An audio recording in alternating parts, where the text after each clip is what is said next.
So this is how we used to think about LAM. That's me thinking about LAM at the microscope. We know there's a cell. We don't know which kind of cell it is. And it undergoes 2 mutations, and because of that, it completely loses a protein called tuberin. And these cells that have no tuberin travel around your body.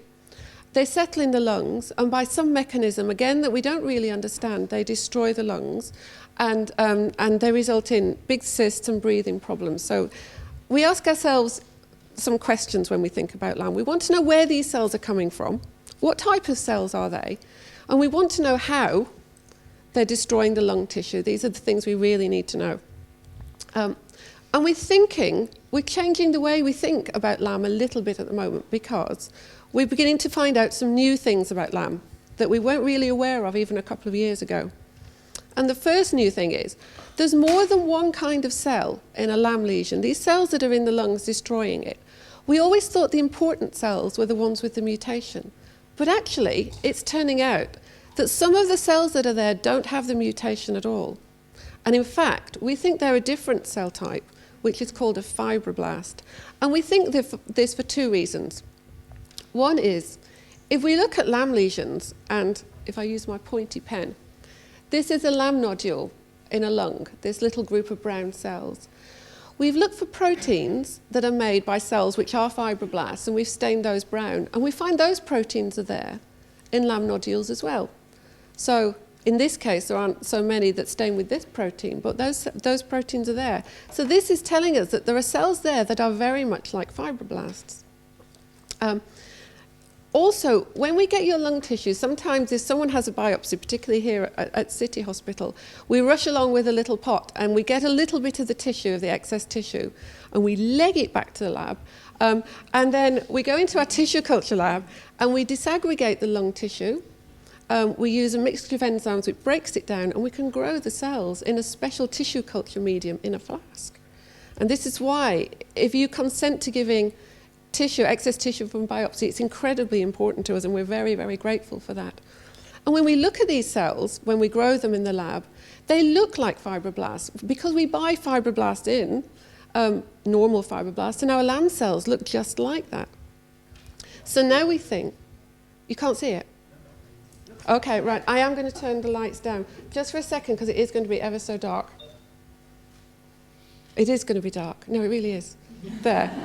I don't think it gets any darker than that. But I don't know if you can see, we've stained for a protein here called smooth muscle actin, and we know that fibroblasts express it in a particular way, and our LAM cells are expressing it in the same way. So again, we have more evidence that these cells are not anything bizarre, anything strange. They're not cells with a mutation. They're actually quite normal cells that have entered the LAM nodules in the lung.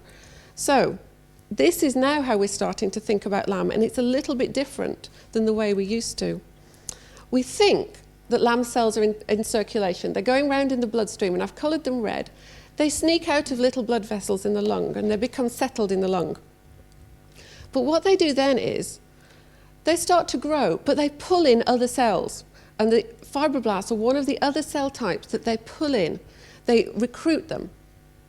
So now what you get is this little cluster or community of cells, which has cells with a mutation and cells that don't have a mutation, the fibroblasts.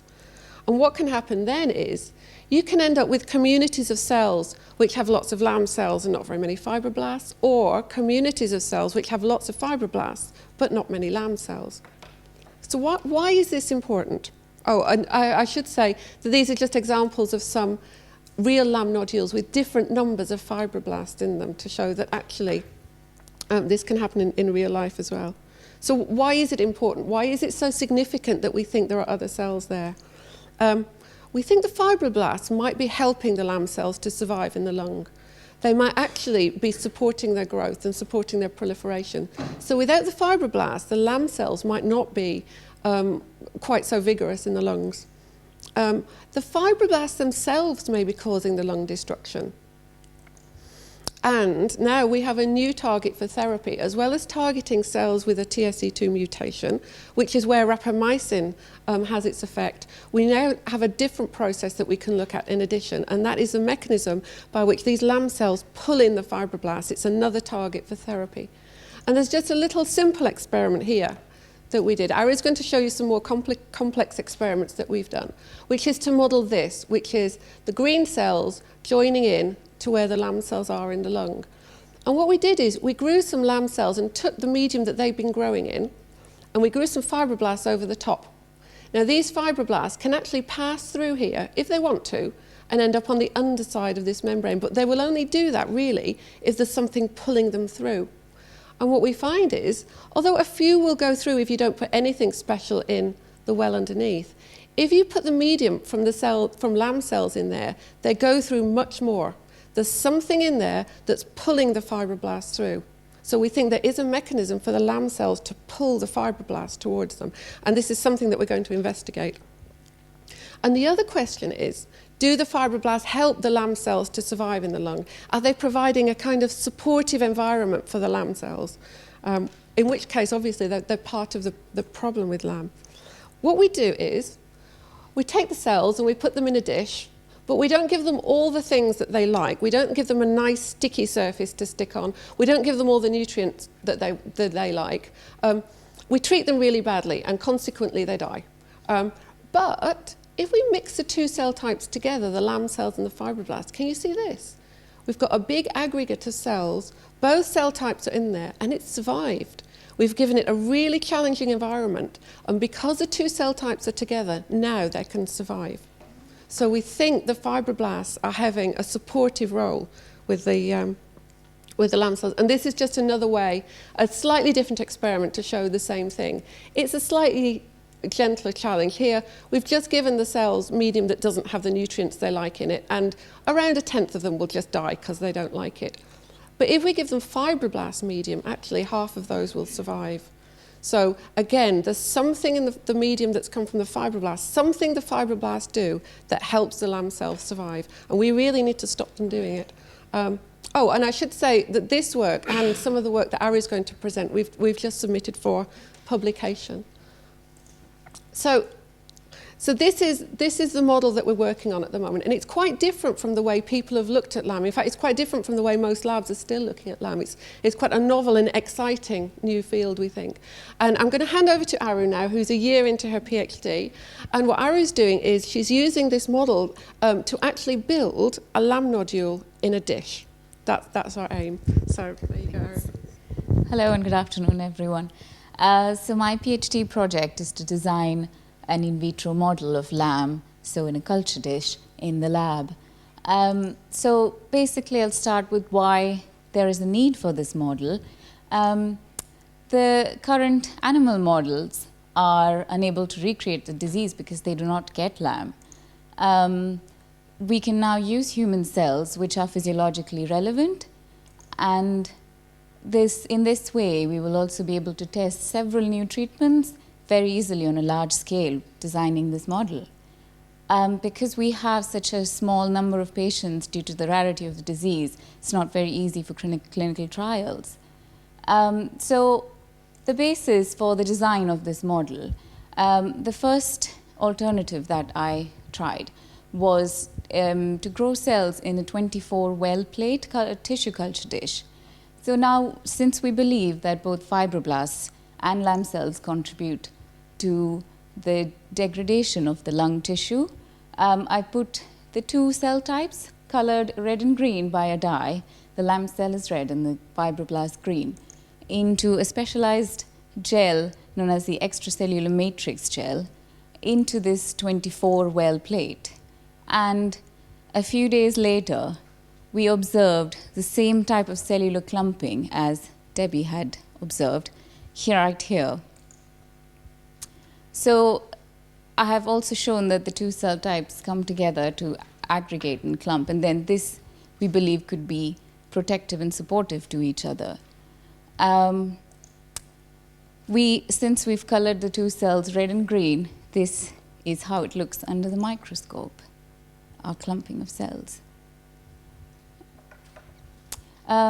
Another alternative to this model design was also to put the two cell types together, again colored red and green, into a 96-well tissue culture plate. And about 3 days later, we found these little balls or spheroids of the cells all just clumped up together. And using these spheroids, we can then test different drugs onto the spheroids. This mimics a little LAM nodule in our lab, and these are our spheroids that we have produced, which can then be used for several applications. We then wondered whether the fibroblasts are attracted to the LAM cells. And so we just did a simple experiment of placing the two cell types together with a gap in between them. And then we observed, again, where the fibroblasts are green and the LAM cells are red, that the fibroblasts have moved towards the LAM cells. So this showed us that it's possible that the fibroblasts are the ones that are attracted by the LAM cells, and in doing so, they aggregate to clump. This mechanism it can then be used, and we can look at drugs that would disrupt this to then prevent further degradation of the lung. We know that there are certain enzymes that digest lung tissue, and this causes further progression of the disease. The main class of enzymes is matrix metalloproteinases, and MMP2 and 9 have been shown to have increased levels in LAM patients as compared to patients that do not have LAM. However, we also found from our studies that another very potent enzyme, which has a high potency to degrade lung tissue, also has shown significantly high levels in LAM patients as compared to patients without LAM. This is possibly a new target for future drugs, and if we can target these increased levels, we could probably reduce the digestion of lung tissue in some way. We then asked, where would this enzyme cathepsin K come from in our model? And we found that the fibroblasts contribute to significantly high levels of cathepsin K compared to our LAM cells. So this could suggest that it's the fibroblasts that aid in the destruction of the lung. And again, with the staining the fibroblasts positive with the brown staining, we found that the same cells also show a positive brown staining for this enzyme cathepsin K. And I think this would give us a novel drug target for the future.